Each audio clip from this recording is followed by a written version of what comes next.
For the most part, I think what activism stands for is identifying companies that aren't performing well.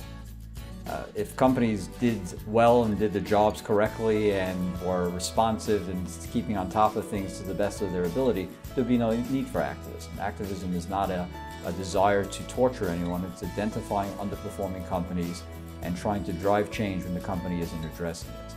So there are still many companies at different levels that aren't performing up to par. And as a result of that, you can be prepared, but the best preparation is to avoid it totally by just performing up to par. And it doesn't mean that you have to be up 20% a year. It means you should be performing as well as this company should perform. You should be evaluating what's important to a company. Should you be looking to sell yourself because you can't perform well in this market? Those types of things, and that's what activism has done, and that's not gone away and is unlikely, unfortunately, to go away because there's a need for it in order to improve the companies.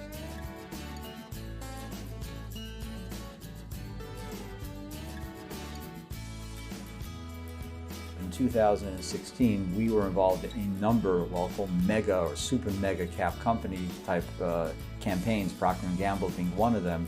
And that's not something that you're going to say, oh, there are going to be 5 of them every year. It's a question of where are the issues that need to be addressed and where do you tend to find them.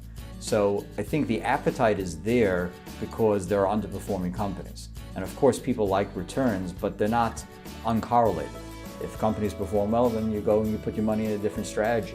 It's just that there are so many underperforming companies across different strategies. The money is there to try to invest to fix them. It could be profitable, but it also is important to get done.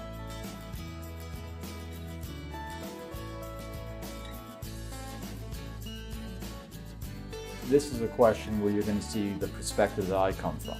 Because if you're going to ask companies, they're going to say, really, they're not fair. You know why they're not fair? Because they're not stringent enough. We need to have 10 years advance warning of a company coming. We need to know which children you plan to have. That's what they're looking for, and they think, therefore, they're unfair. I think they're unfair because the whole premise, to me, is offensive. I understand that there's some desire, and definitely Delaware has allowed them, but what we're seeing is the abuse of even what Delaware allows. They're unfair in the sense that why is it that a company says, oh, we need to know you're coming to get us? So let the shareholders speak. Do you let us know what you're planning to do in advance? If there's certain things the company wants to do this year, are they required to say, oh, we can't put that out 2 months before the meeting. That's one we have to do 5 months before the meeting. Nothing like that exists. But a shareholder who's having an issue that they want to put in front of the other shareholders to vote on about the adequacy of a board, suddenly the board needs to know about that well in advance. So I don't find the whole concept is really fair, but I accept it. It is what it is.